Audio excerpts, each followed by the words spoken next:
तो हेलो दोस्तों, welcome back to my YouTube channel यानी कि एक्शन स्टडी। दोस्तों आज से हम लोग स्टार्ट करने वाले एक नया क्लास जो कि बहुत ही बेहतरीन है, जो आप लोग को पीडीएफ से पढ़ाई जाएगी। ठीक ना।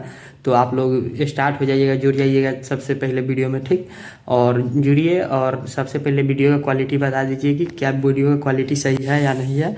तो चलिए हम आज से स्टार्ट करने वाले। आज हम स्टार्ट करेंगे जो कि है मैथ, एलसीएम और एचसीएफ। ठीक ना। तो आप लोग को पीडीएफ से पढ़ाई जाएगी। ओके, कोई दिक्कत नहीं ना, पीडीएफ से पढ़ाया जाएगा तो सबसे बेस्ट रहेगा। पीडीएफ से आप लोग को सबसे शॉर्ट तरीका और सबसे जल्दी रिवीजन हो जाएगा, सबसे बेस्ट। तो समय भी नहीं लगेगा। तो आप लोग भी रेडी हो जाइए और कॉपी पेन लेकर, सबसे ज़्यादा नहीं कॉपी पेन ले लीजिए, नहीं तो इस वीडियो को सिर्फ देखिए और उसके बाद याद रख लीजिएगा, हो जाएगा, सबसे बेस्ट हो जाएगा। सबसे शॉर्ट तरीका से हम पढ़ाएंगे। ठीक ना। तो चलिए स्टार्ट करते हैं अपना एलसीएम और एचसीएफ। तो चलिए दोस्तों, सबसे पहले हम कौन चैप्टर पढ़ने वाले, एलसीएम एंड एचसीएफ, यानी कि लघुत्तम समअपवर्तक और महत्तम समअपवर्तक।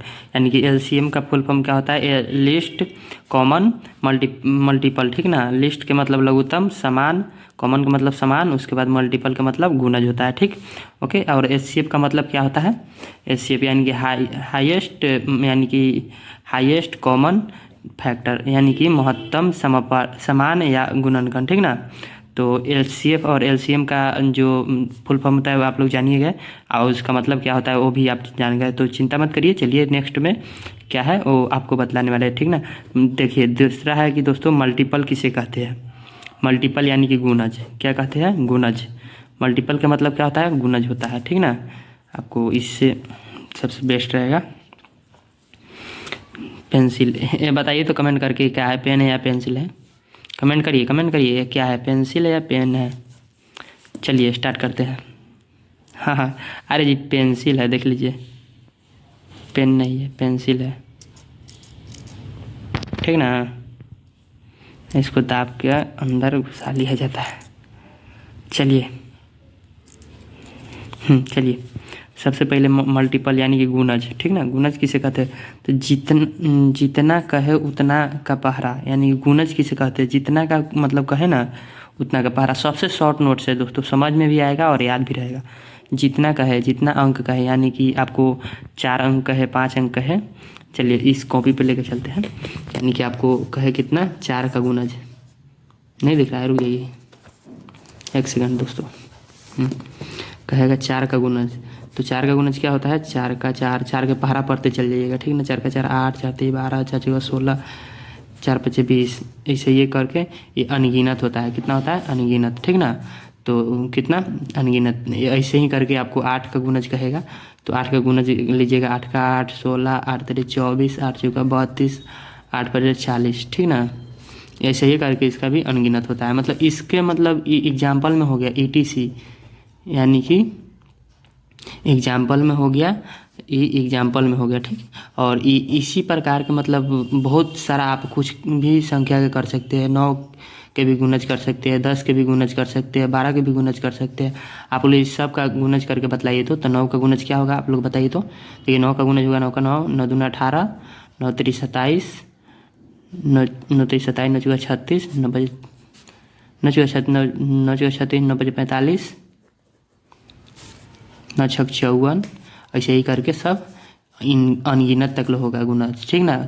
अब ई ना कि 9 के पहाड़ा सिर्फ 9 दाही 90, उतना ही नहीं होता है, बहुत ज़्यादा होता है। 9 का 18, 9 3 27, 9 6 9 5 45, 9 6 9 से 30, 9 8 32, 9 9 81, 9 दाही 90, और 9 9 11 है कितना होता है, 9 11 होता है 199। उसी 9 दाही 90, 9 9 11 होता है 99। ठीक ना। उसी प्रकार के सबको कहिए। 10 का गुणज कहेगा तो 10 का 10, 10 दूना 20, 10 3 30, इसी प्रकार के अनगिनत तक ले पूरा आगे बढ़ते जाएगा। जितना आप कर सकते हो उतना बढ़ते जाएगा। ठीक ना। 12 के गुणज कहेगा तो 12 के 12 24, 12 23 36, 12 चौका 48, 12 पचास 60, इसी प्रकार के बढ़ते जाएगा। ठीक ना। फास्ट नहीं ना है दोस्तों, फास्ट होगा तो कमेंट करके बता दीजिएगा। चलिए दोस्तों नेक्स्ट है फैक्टर। फैक्टर यानी कि गुणनखंड। नेक्स्ट क्या है, इसमें फैक्टर है। फैक्टर का मतलब गुणनखंड, जो संख्या जिसका खंड या टुकड़ा करके उसे करके आता हो जो संख्या जिसका खंड या टुकड़ा किया जा सके, ठीक ना, उसे ही हम गुणनखंड कहते हैं। ठीक, जैसे कि 4 का गुणनखंड कहेगा तो क्या कहिएगा, तो 1 2 और 4 का लघुत्तम ले लीजिएगा, वहीं 4 का गुणनखंड हो जाता है। 6 का गुणनखंड कहेगा तो क्या होगा, 1 2 3 और 6। आपको नहीं समझ में आया तो चलिए हम आपको पेस्ट करके बतलाते हैं। कहेगा कि 8 का गुणनखंड, तो 8 किस किस शब्द से किस किस संख्या से कट जाएगा, तो 1 से कट जाएगा 8, ठीक ना, 1 से कटता है, 1 तो कटे या ना कटे 1 तो सब में रहेगा, ठीक ना।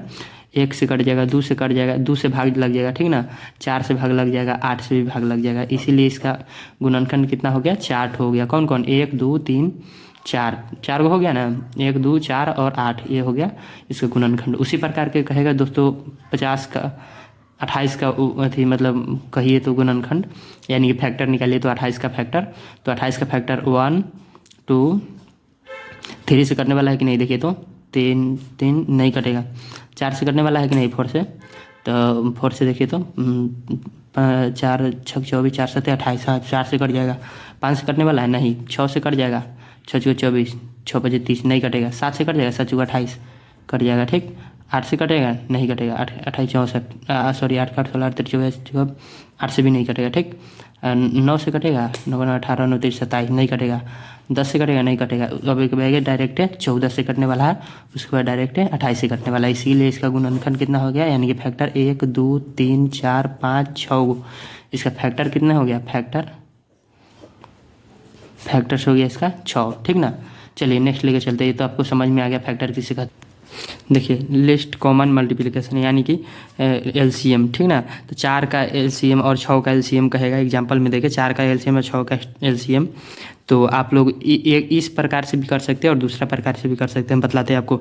4 और 6 का एलसीएम, तो 4 का पहाड़ा लिख दीजिएगा, यानी कि पहाड़ा के मतलब वहीं 4 का मल्टीपल लिख दीजिएगा, ठीक। 4 का 4 4 3 4 16 4 25 4 6 24 4 7 28 4 28 32 4 9 36 ETC जितना लिख सकते हैं। 6 के 12 6 का 6 12 6 18 6 6 24 6 25 30 6 36 6 7 42 6 48 6 9 54, ऐसे करके ETC कितना भी लिख सकते हैं, ठीक ना। तो बोला है कितना, एलसीएम बोला है, तो एलसीएम कौन होता है, सबसे छोटा वाला होता है। क्या होता है, तो सबसे छोटा वाला होता है, जो कौन है एलसीएम कौन कट जाएगा, सबसे छोटा, यानी कि 4 इसमें नहीं, इससे 6 से नहीं कटेगा, 8 6 से नहीं कटेगा, 12 6 से कट जाएगा, ठीक ना। तो 12 6 से कट जाएगा, लेकिन इसमें 6 रह जाएगा, इसमें 12 रह जाएगा। इसमें कौन सेम संख्या है जो कि विभाज्य है और सबसे छोटा है, तो सबसे पहले 12 है और इसमें भी 12 है, दोनों में 12 कट जा रहा है, ठीक। इसी प्रकार इसमें और कौन कौन कट रहा है, 16 18 नहीं कट रहा है, 20 24 नहीं कट रहा है, अब 24 24 कट रहा है, 24 24 कट रहा है, ठीक ना। तो इसका दूसरा हो जाएगा मल्टीपल, दूसरा लसा कौन हो जाएगा, 24 24, ठीक। तो एक महत्वपूर्ण बात है, एलसीएम यानी कि लघुत्तम किसका होता है, तो सबसे पहले जो आता है ना उसका लघुत्तम होता है, वही लघुत्तम लिखाता है, ठीक ना। जो कि सबसे पहले कौन है, 12 है, ठीक 12। तो इसका लघुत्तम क्या हो गया, एलसीएम क्या हो गया, कमेंट करिए, 12, ठीक। चलिए आगे लेके चलते। चलिए आपको कहेगा, आप लोग को कहेगा कि 16 और 24 और 32 का एलसीएम निकालिए, तो आप लोग ऐसे करने लगिए, ऐसे इस प्रकार से आप लोग भी मतलब एलसीएम निकालने लगिएगा, ठीक ना। इस प्रकार के निकालते हैं आप लोग, इसी प्रकार निकालते हैं, सबसे शॉर्ट तरीका बतलाते हैं आपको, सबसे शॉर्ट मेथड। चलिए हम कॉपी पे लेकर चलते हैं आपको। देखिए क्या बोला है कि 16 24 और 32 का एलसीएम निकाले, ठीक ना। तो ऐसे जब कह देगा आपको, तो इसको कैसे निकालिएगा, बताइए कमेंट करके। तो लास्ट वाला संख्या है ना जो, उसका मल्टीपल करके देखिएगा कि ये दोनों संख्या से कट रहा है या नहीं, ये दोनों से कट रहा है कि नहीं, ठीक ना। 24 से भी कट जाएगा और 16 से भी कट जाएगा, तो समझ जाना कि और सबसे छोटा संख्या जो सबसे छोटा रहेगा ना वहीं उसका एलसीएम रहेगा, ठीक। देखिए 32 24 से कटेगा नहीं, 16 से कट जा रहा है, ठीक। एगो संख्या से कट जा रहा है, 24 से नहीं कट रहा है, तो 24 से कौन संख्या कटने वाला है, 32 का गुणज, बताओ तो। 32 का गुणज करते हैं तो 32 दूना 64 हो जाता है, 64 यानी 32 दूना 64 हो जाएगा, ठीक। तो 24 64 कट रहा है कि नहीं, 24 से 64 कट रहा है कि नहीं, देखो तो 24 दूना 48, 24 दिया नहीं कट रहा है, 62 नहीं कट रहा है, ठीक ना, ज़्यादा आ जा रहा है। तो चलिए हम इसको 3 से गुना कर देते हैं, ठीक ना। 32 को 3 से गुना करते हैं, यानी कि 32 दिया 96, 32 96 होता है, 96 होता है कि या कुछ और होता है, पता कर कोई बताओ तो जल्दी। तो चलो 96 ही होता है, ओके। 32 के क्या बोला जाता है, गुणज 3 से कर दिया जाए तो 96 होता है। और देखो तो 96 24 से करता है कि नहीं, और 16 से भी करता है कि नहीं 96 क्या, तो 24 का मल्टीपल करके देखना। तो 24 का पहला पर होता है 3 बार, 4 बार पर होता है, करता है कि नहीं। 24 चौका 96 कट जाएगा। 16 चौका 64 नहीं कटेगा। 16 16 85 16 छः 96 16 छः 96 6 मरतबे कट जाएगा। 24 4 मरतबे कट जाएगा, 3 मरतबे कट जाएगा। यानी कि सबसे छोट संख्या कट रहा है कौन, 96 कट जा रहा है। इसी प्रकार 96 इसका LCM हो जाएगा, समझे ना, आंसर 96 हो जाएगा। तो इसी प्रकार आप लोग भी प्रैक्टिस करके बहुत सारा क्वेश्चन बना सकते हैं। आप लोग बनाइए तो इसका क्वेश्चन हम HW देते हैं, बनाइए तो 8 नहीं, रुक जाइए आप लोग, जब इतना बउआ थोड़ी ना है कि इतना छोट बनाइएगा। चलिए बनाइए 102 306 और 816 इतना का LCM। चलिए इसका आंसर भी हम दे देते हैं। आंसर क्या होगा इसका हम बताते हैं। 8 दूना 16 16 64, उसके बाद 7384 हाँ, इसका आंसर हो जाएगा 7344 होगा, ठीक ना। यही आंसर इसका रहेगा, ठीक। तो इतना आप लोग ले के बतलाइएगा, ठीक। कैसे आएगा वो आपको बतला दिए गए हैं। एक और दूसरा बताइए, जो कि है 140 यानी कि 140 26 305। इसका भी LCM बताइए। तो इसका भी LCM बताइए तो क्या होगा। इसका भी हम आंसर दे दे आंसर। अरे बोलिए ना महाराज, दे दे या नहीं। चलिए दे ही देते हैं। इसका आंसर होगा 43 260, ठीक ना, 43 260। अभी कैसे आएगा ये आप लोग बना के बताइए। चलिए नेक्स्ट लेकर चलते हैं आपको HCF। दोस्तों HCF पढ़ने के पहले कुछ आपको फैक्ट्स याद करवा दे रहे हैं। चलिए फैक्ट जो है कि प्राइम नंबर यानी कि अभाज्य संख्या किसे कहते हैं आप लोग कमेंट करके बताइए, और अपने में भी बोलकर जहाँ पढ़ रहे हो वहाँ पे बताइए अभाज्य संख्या किसे कहते हैं। तो चलिए सुनते हैं। जो संख्या केवल एक और स्वयं से विभाजित हो वह संख्या प्राइम नंबर कहलाती है, यानी कि अभाज्य संख्या कहलाती है। अभाज्य संख्या किसे कहते हैं, जो स्वयं एक और अपने आप से कट जाए उसी को अभाज्य संख्या कहते हैं। जैसे कि एग्जांपल में लेके चलो तो 11 एक अभाज्य संख्या है कि नहीं, बोलिए तो कमेंट करके। 11 एक अभाज्य संख्या है, जो कि 1 से और 11 से कट रहा है केवल, इसमें कोई भी पहाड़ा से नहीं कटेगा। 13 एक परिमेय संख्या है, सॉरी एक हाँ प्राइम नंबर है या नहीं, अभाज्य संख्या है नहीं, तो 13 भी एक अभाज्य संख्या है। चलिए एक और कमेंट करके बताइए तो 8 अभाज्य संख्या है या नहीं, बताइए जल्दी। तो 8 एक अभाज्य संख्या नहीं है, समझे ना। चलिए नेक्स्ट लेकर चलते हैं को प्राइम नंबर। समझ गए आप लोग, ऐसे ही करके आप लोग बहुत ज़्यादा मतलब एग्जांपल देख सकते हैं। चलिए को प्राइम नंबर यानी कि सहभाज्य संख्या, जिस संख्या से कुछ भी कॉमन ना हो या ना आए वह संख्या को प्राइम नंबर कहलाता है। इससे बढ़िया सबसे बेस्ट तरीका पढ़िए ना, जिसका मौसा 1 हो, जिसका HCF 1 हो वह को प्राइम नंबर कहलाता है। वो को प्राइम नंबर यानी कि सहभाज्य संख्या कहलाता है। कॉमन नहीं आए को प्राइम नंबर कहलाता है, ठीक ना। जिसका मौसा 1 हो, जैसे हम बताते हैं 7 और 11, इसको हम कॉपी पे लेके चलते हैं बोर्ड पे, अपना बोर्ड पे, समझे ना। चलिए एग्जांपल में देते हैं, जैसे 7 और 11 का को प्राइम नंबर है या नहीं, तो इसका HCF ले लेंगे। क्या मौसा कैसे निकालते हैं आप लोग को पता ही है, नहीं पता है तो सीख लीजिए। 7 और 11 का मौसा निकालने के लिए 7 से इसको मतलब भाग देंगे, ठीक ना। तो 7 एकम 7, बचा जो 4 नीचे 4 ही रह जाता है, ठीक ना। और फिर ये जितना रहता है ना उसी पर हम इसे करके मतलब घेर देते हैं, ठीक। उसके बाद इस जहाँ रहेगा वहीं इसको रहने देंगे, और 7 जो है इसको उठाकर यहाँ पे ले आकर रख देंगे, ठीक ना। तो यहाँ पे 7 आ जाएगा, और फिर इसको 4 से हम भाग करने लगेंगे। तो फिर इधर से घेर के 4 एकम 4 कर देंगे। 4 एकम 4, 4 दूना 8 हो जा रहा है, ज़्यादा हो जा रहा है तो ज़्यादा नहीं लेना है, 4 एकम 4 करना है। तो 4 एकम 4 करेंगे तो क्या हो जाएगा 4, और इसका मतलब लसा कितना, सॉरी इसका शेष कितना बचेगा 3, ठीक ना। फिर घेर देंगे उतना, जितना घेरने का मन है घेरते रहिए।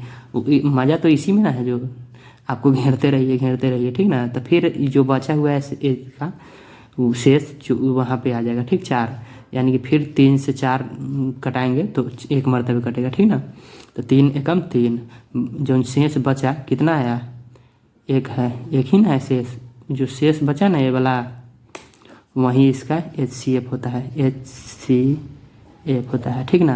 और नहीं पता है तो ऐसे करके फिर मान लीजिए इसको ले आकर धरिएगा 3, तो फिर 3 एकम 3 तीन न कटेगा, तो इसका जो बच गया यहाँ पे वहीं एक HCF होता है। चलिए समझ गए ना। तो चलिए इसी प्रकार आप लोग एक होमवर्क में नोट करिएगा, होमवर्क में 5 और 13 का, 5 और 13 HCF है या LCM है या HCF, ठीक ना।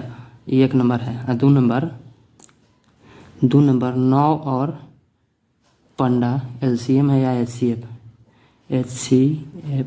LCM है या HCF। चलिए इसका आंसर और इसका आंसर, दोनों का आंसर देख बताइए। चलिए नेक्स्ट लेकर चलिए अब हम आपको टाइप 1 जो है ना, वो सीट टूट गया यार, ज़्यादा बेस्ट पेंसिल नहीं है। टाइप 1 जो है, ठीक ना, वो पढ़ने वाले हैं, ठीक। टाइप 1 में कैसा कैसा क्वेश्चन रहेगा, 18, 24 और 36 का लघुत्तम समापवर्त बताएं, यानी कि LCM निकाले थे। LCM कैसे आपको बताए थे शॉर्ट तरीका में, तो इसका LCM क्या होगा आप लोग बताइए। तो इसका LCM क्या होगा, डायरेक्ट 72 हो जाएगा। और बताइए कैसे होगा, तो बताते हैं। 36 दूना 72, 24 से 72 कट रहा है कि नहीं, 36 दूना 72, 24 से 72 कट रहा है कि नहीं, 24 दूना 48, 24 से 72, 18 से कट रहा है 72 की नहीं, 18 कट रहा है 36, 28, 30, 28, 72 कट जा रहा है, ठीक ना। तो इसका LCM क्या होगा, 72 होगा। ऐसे जब आपको नहीं बन रहा है तो आ जाइए, जब समय बचा है, समय बचाने के लिए इतना शॉर्ट किया जाता है, जो प्रैक्टिस में आपको लाया जाएगा ना, तब आप ऐसे आ जाइएगा। तो सबसे पहले इसको आप, अरे महाराज इतना आप वीडियो देख लिए, आप लोग सब्सक्राइब भी नहीं किए। चलिए सबसे पहले सब्सक्राइब करिए, तो क्योंकि सबसे बेस्ट वीडियो आते रहेगा आप लोग के लिए। चलिए देखिए 18, 24, 36 का ऐसे करके आप लोग लसा निकाल लीजिए, बात खत्म। 2 से 18 कटेगा तो 9, 12, 18, फिर 2 से कटेगा तो 9 नहीं कटेगा तो 6 और 9, 18, फिर 3 से कटेगा तो 3 से 2, 3 से कटेगा तो 1, 2, 3। अब सबका गुना कर लीजिए, बचेगा तो आंसर LCM, बात खत्म। चलिए नेक्स्ट लेकर चलते। चलिए दोस्तों आपको अब फिर अब लेकर चलते हैं कहाँ, HCF पे। कहाँ, HCF यानी कि हाइट कॉमन फैक्टर, यानी कि महत्तम समान गुणनखंड। चलिए सबसे पहले 6 और 9 वाला एग्जाम्पल है वो देखते हैं। तो 6 का गुणनफल करिएगा 1, 2, 3, 6, ठीक ना। 9 का गुणनफल करिएगा 1, 3, 9, ठीक। गुणनखंड करेंगे, हाँ ठीक। तो उसके बाद जो दोस्तों मतलब बच जाएगा ना, जो जोड़ा लगेगा उसी का गुना करेंगे, जो जोड़ा नहीं लगेगा उसका गुना नहीं करेंगे। एग्जाम्पल में देख ले, जो कि है 1 जोड़ा लग गया, फिर इसमें क्या है 3 जोड़ा लग गया, जो जोड़ा लग गया उसी को झोरा में ला के रखेंगे, यहाँ पे झोरा में, ठीक ना।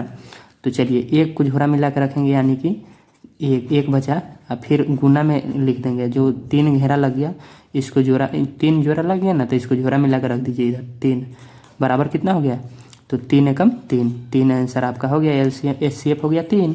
उसी प्रकार जब उस प्रकार ना आवे तो इस प्रकार कर लीजिए। 6 और 9 को फिर 3 से हम क्या करेंगे, तो लसा करेंगे, तो 2, 3, फिर 3 से करेंगे तो 3 से नहीं कटेगा, तो उसी प्रकार छोड़ देंगे। 3 से एक बार करके देखते हैं, 3 से 2 कट जाएगा, 3 नहीं कटेगा, ठीक ना। 3 कट जाएगा, 2 नहीं कटेगा। तो चलिए जो बचा रहेगा ना शेष, और जो जोड़ा लग जाएगा उसी को झोरा में लाकर रख देंगे, ठीक ना।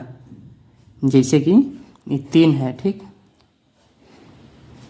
3 है, अब बचल है 2, तो इसको हम यहाँ पे नहीं लिख सकते, ये गलती हम बना लिए, ठीक ना, गलती है। इसको काट देंगे, तो इसको काट के फिर 3 जो जोड़ा लगेगा उसी को ना झोरा में रखेंगे जी, याद रखिए ना, जोड़ा लगेगा उसको झोरा में रखेंगे।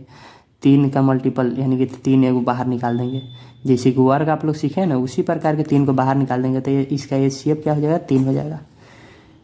इसको आगे लेके चलते हैं, ठीक ना। तो आप लोग शायरी सुनना चाहते हैं आगे, आपको मतलब जो कि आगे लेके चलेंगे, लेकिन और वीडियो भी लास्ट होने वाला है। इससे पहले आप लोग शायरी सुनना चाहेंगे तो बोलिए, कमेंट करिए। आप लोग ऐसे रेगुलर क्लास करते रहिएगा और मेरे चैनल को सब्सक्राइब करके लाइक कर लीजिएगा ना, तो मेरा नोटिफिकेशन आपको मिलते रहेगा, ठीक ना।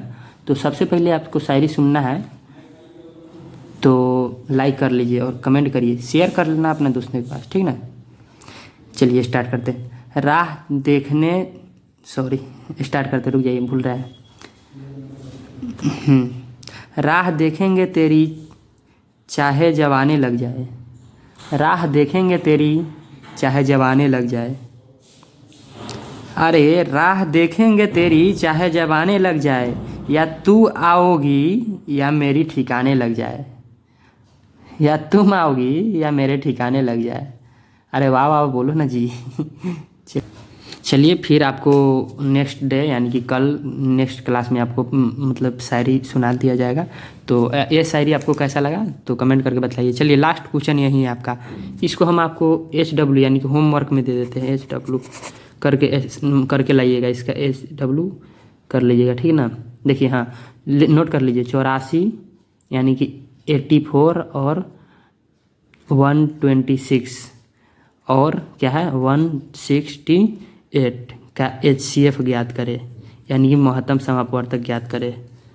तो इसका आंसर 42 है, हम दे दे रहे हैं, लेकिन कैसे आया उसको बनाकर आप लोग HW में मतलब हाँ कर सकते हैं। चलिए मिलते हैं नेक्स्ट वीडियो में, तब तक के लिए बाय बाय, जय हिंद जय भारत। ओके थैंक यू, मिलते हैं नेक्स्ट वीडियो में, तब तक के लिए जय हिंद।